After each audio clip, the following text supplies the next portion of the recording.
Bonjour à toutes et bonjour à tous, bienvenue dans cette nouvelle vidéo. Nous allons voir comment prendre un signal pas à pas. Car oui, les signaux, ce n'est pas magique et suivre un signal, ça s'apprend. Cette vidéo a un double intérêt pour moi. Le premier, c'est de vulgariser ce que je fais sur cette chaîne et sur le canal Arc Finance. Le deuxième, c'est un peu de la prévention. Et je peux vous éviter de vous faire avoir par des canaux Telegram à la con, avec des gens qui envoient des signaux, avec des prises de risque de 20% sur des comptes à 500 euros, tout ça balancé sur MT4 à l'arrache seulement quand ils ont gagné, alors franchement, je suis content. Avant de continuer, je tiens à préciser que oui, vous pouvez me retrouver sur un canal, Arc Finance, où je partage tout ce que je fais. Ça peut vous donner des idées, de l'inspiration, ou tout simplement comprendre ce que je regarde sur un marché. Pour moi, suivre un trader, c'est une bonne chose pour apprendre. Parce qu'il y a l'analyse technique, par contre à côté il y a tout le reste. La gestion du risque, la lecture des marchés, la lecture des fondamentaux, ça fait beaucoup de choses. En sachant qu'il y a énormément d'engrenages dans ce monde fascinant qu'est le trading et la bourse, eh ben, forcément suivre quelqu'un dans le temps permet tout simplement de ne pas se faire avoir et tout simplement d'acquérir cette expérience au fur et à mesure du temps. Je tiens à préciser que je conseille souvent et à toutes les personnes que je coach de suivre n'importe quelle stratégie dans le temps. Et c'est ce que je vous conseille encore une fois aujourd'hui. Suivre un canal avec un trader qui partage ce qu'il fait vous permet dans le temps de comprendre pourquoi il le fait, sur quels critères il le fait, où il le fait pas, ses biais. Et franchement, ça va tout simplement accélérer ce que vous êtes capable de faire. Pour moi, il y a une base à avoir. Et je vais vous transmettre cette base dans la première partie de cette vidéo. Ça fonctionne pour mes signaux, pour ce qui est échangé sur cette chaîne, mais globalement, c'est vrai pour tous les canaux d'échange, les groupes, etc. Je ne vais pas vous faire l'effront de parler achat, vente, take profit, stop loss. Je prends en compte que ça, vous le connaissez déjà. Si vous ne le connaissez pas, c'est une très bonne astuce pour comprendre déjà que vous ne devez pas suivre des signaux. Voici un exemple de signal et on va commencer par la base, c'est-à-dire le haut. Je mets des petites balises en place. Achat, vente, suivi du nom de l'actif.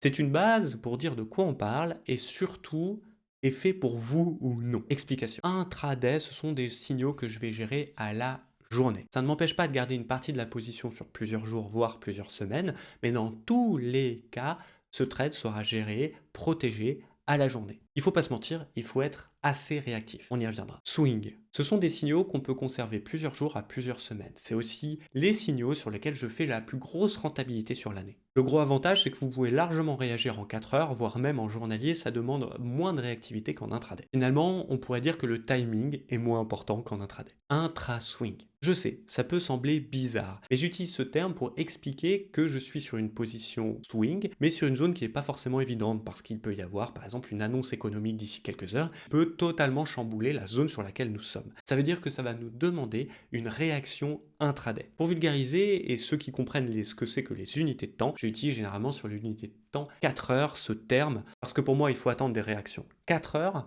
et qu'en même temps j'aimerais bien conserver le plan plusieurs jours. Investissement, c'est mon portefeuille de long terme en mode banc parent de famille finalement. Je fais maximum un post dessus par semaine sous forme de tableaux et de petites images à suivre les mouvements que je fais ou que je fais pas. Pour le coup, le timing est vraiment moins important. La zone, elle, est en train de travailler, vous pouvez largement l'adapter pour votre portefeuille à vous, et là ça va être des positions que je vais garder 6 mois, 8 mois, 4 mois, ou voire même plusieurs années. Comme vous pouvez le voir après, il y a toujours un contexte. De mon côté, je m'efforce de préciser mes plans à l'avance. Le but est de faire comprendre ma logique derrière mon signal et de préciser en l'envoyant ce que je fais et pourquoi je le fais. Je vais même plus loin en proposant un cadrage par jour, le plus important étant celui du lundi et étant systématiquement épinglé au-dessus du canal. Cette partie est la plus importante pour moi et c'est pour moi la plus grande richesse du canal Arc Finance. Ça vous permet d'avoir des idées, avoir de l'inspiration ou tout simplement là où est l'action. Pour ceux qui se sentent autonomes, c'est l'endroit parfait pour comprendre, adapter les plans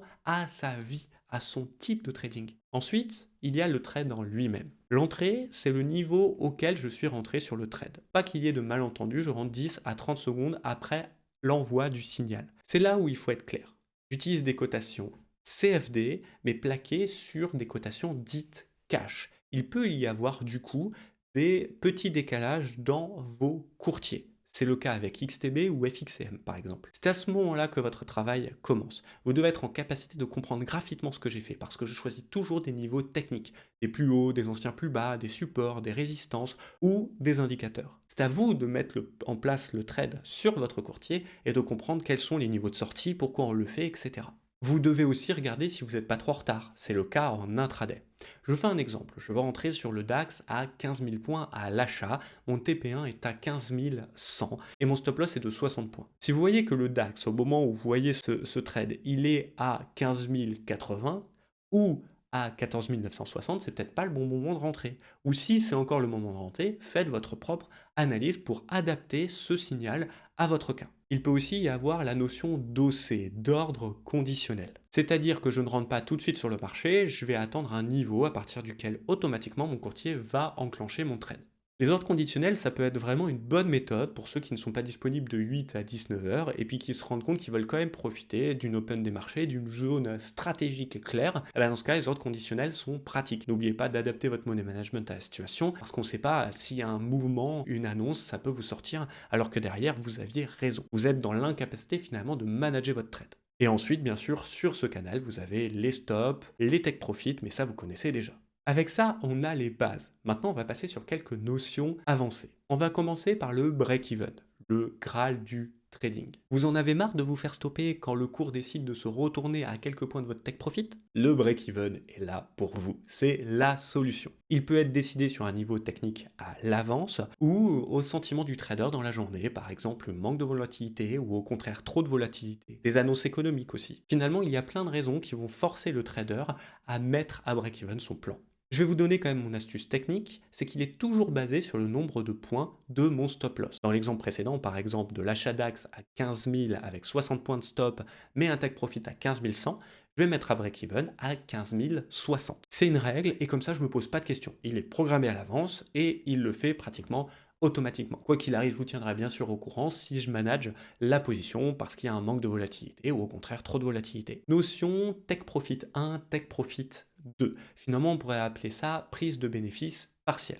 Là, je pense que chaque trader a un petit peu son truc et ses astuces. Je vais vous donner les miennes à travers mon expérience. J'ai longtemps placé le take profit 1 sur le même principe que le break-even. Le problème, c'est que le trading est une science statistique. Ça veut dire que si vous prenez 50% de votre trade à 50% de votre course de votre trade, malheureusement, vous allez vous rendre compte très rapidement que vous allez biaiser un petit peu les ratios de votre trade. Soit vous êtes sûr de votre trade, soit vous n'êtes pas sûr. Il n'y a aucune raison de couper et de prendre des bénéfices à 50% à chaque fois. Je rappelle que le trading est une science statistique et donc à ce titre-là, on doit jouer avec les maths de notre côté pour être rentable dans le temps. Aujourd'hui et depuis quelques années, les TP1 sont placés sur les niveaux techniques du plan. C'est-à-dire que si j'ai un plan horaire, j'ai donc un stop loss horaire et un take profit 1 sur des niveaux horaires. Et si mon plan est un signal 4 heures dans une zone 4 heures, alors mon stop de protection sera décidé en 4 heures et mon take profit 1 sera décidé sur des niveaux 4 heures. Concernant les prises de bénéfices, c'est exactement pareil. C'est-à-dire qu'avant, je prenais 50% sur mon TP1.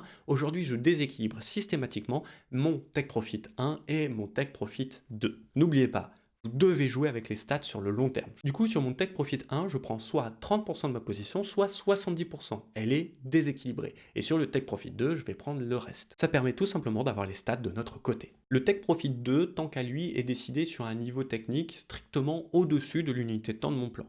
Par exemple, si j'ai un plan horaire, mon take profit 2 sera décidé en 4 heures. Si j'ai un plan 4 heures, alors mon take profit sera décidé en données de temps journalières, etc., etc. L'invalidation. C'est la notion avancée la plus compliquée à comprendre pour un débutant, mais qui peut vraiment vous changer la vie si vous êtes autonome ou que vous l'êtes en devenir. Une invalidation, c'est quoi? C'est un niveau à partir duquel on décide qu'on a tort. Tous nos plans ne seront pas gagnants. L'important, c'est de savoir réagir face aux pertes, et quand on gagne, de gagner plus que quand on perd. Cette invalidation est très souvent en clôture de bougie. Exemple, j'ai un plan journalier. Je décide d'acheter un support journalier et de dire que si j'ai des signaux 4 heures horaires, j'achète pour être agressif sur cette zone qui est susceptible de réagir. Eh bien, mon invalidation de ce plan, ça sera justement en clôture journalière. Et j'ai une clôture journalière sous mon support, alors il faudra vraiment faire attention aux achats à partir de maintenant. Ça va pas m'empêcher de refaire un plan, mais je vais reprendre mon analyse de A à Z et reprendre sur des unités de temps plus longues pour vraiment cibler ce que je suis en train de faire, pourquoi je le fais et si c'est bon pour la suite de recommencer à acheter sur ce support qui est une grosse zone par exemple. Ça peut arriver, mais dans tous les cas, je recommence mon plan. Un sens, un plan, une direction, un money management, c'est toute la recette pour être un bon trader sur le long terme. Pour moi, prendre du recul, ça fait vraiment partie du job. Changer de position toutes les 5 minutes parce qu'il y a une bougie rouge qui vous fait peur, je suis pas sûr que ça soit la bonne méthode pour trader. Et bien sûr, une invalidation sur des plans swing, ça peut être une clôture journalière ou hebdomadaire au-dessus ou en dessous d'un certain niveau, et donc dans ce cas, il faut adapter son risque. N'oubliez pas d'adapter toujours votre risque sur les invalidations. On va passer aux astuces et aux tips. Comme d'habitude, je veux que vous repartiez avec des petites graines, des petites idées pour vous améliorer tout de suite, maintenant, et progresser dans le temps. Pour commencer, je vais vous poser les deux questions que vous devez absolument vous poser à chaque fois qu'il y a un signal, quel qu'il soit. Ça pourrait être le meilleur trader du monde à vos yeux, qu'il faut absolument se poser ces questions. La première, c'est est-ce que je suis d'accord avec l'analyse du trader? Pourquoi il le fait et pourquoi maintenant? Et bien sûr, la position des take profit et des stop loss. Et si je suis d'accord avec son analyse, est-ce que j'ai besoin d'adapter le trade à ma vie? Par exemple, vous avez un trader qui vous dit j'achète les indices, vous êtes d'accord avec son analyse. Sauf que lui vous envoie un signal purement intraday en 5 minutes que vous êtes incapable de suivre parce que votre boulot vous occupe de 8h à 19h. Dans ces cas-là, vous êtes d'accord avec la zone mais pas sur le comment. Adaptez le comment à vous.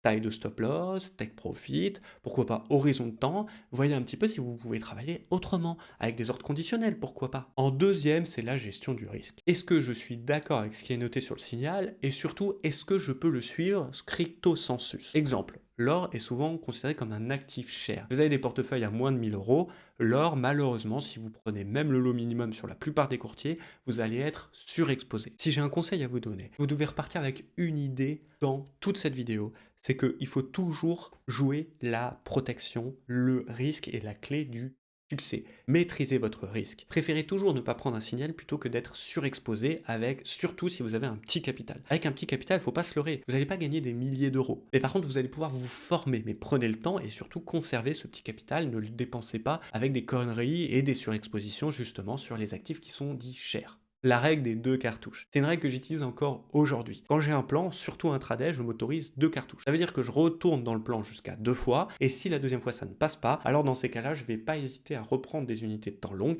et à revoir tout simplement ma zone si elle est toujours bonne et si je dois continuer. La règle des 2 cartouches. Clairement, ça va vous sauver la vie. Pour finir, et j'insiste encore une fois sur ce point-là, pour moi, c'est une bonne stratégie que de suivre un trader qui fait du sens pour vous, qui correspond un peu à votre état d'esprit. Tout simplement parce que vous allez comprendre une méthode dans le temps et autre chose que juste l'analyse technique. Ouais, j'ai 2 bougies vertes, j'achète, c'est cool, ou j'ai 2 bougies rouges, je vends. Ça, c'est nul. Ce que vous devez comprendre, c'est tout l'écosystème du trader. Pourquoi il fait ça, quel actif il regarde, pourquoi il achète l'or plutôt que l'euro USD, pourquoi il vend l'euro USD plutôt que l'or. Toutes ces choses-là, ces petits engrenages, vous devez les comprendre et ça se comprend dans le temps. Donc c'est une très bonne chose pour tout simplement tirer une petite rentabilité dans le temps sans cramer son capital et en étant bien accompagné. Sur ce, je vous souhaite à toutes et à tous une bonne journée.